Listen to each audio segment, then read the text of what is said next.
Really? Carlos Chirinos explains his turn is today.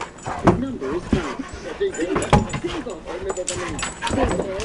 Thanks. You're gonna knock that over and I'm gonna laugh at you when it makes you scared.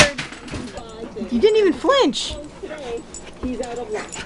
The things that we have experienced, Oh, now you're both really wet. are absolutely insane. We went to the restaurants and all the prices on the menu on paper, and they like. At least he's not picking on you, huh, Mushu? We can sometimes even more than that. Changing that. They've been exchanging. It's really like it's a family process. That's the most interesting part to me is I pull your legs. and this is the murder capital of the world. So we walked into the hotel. Boys. Because we're a little crazy. Good Lord, We went boys. out.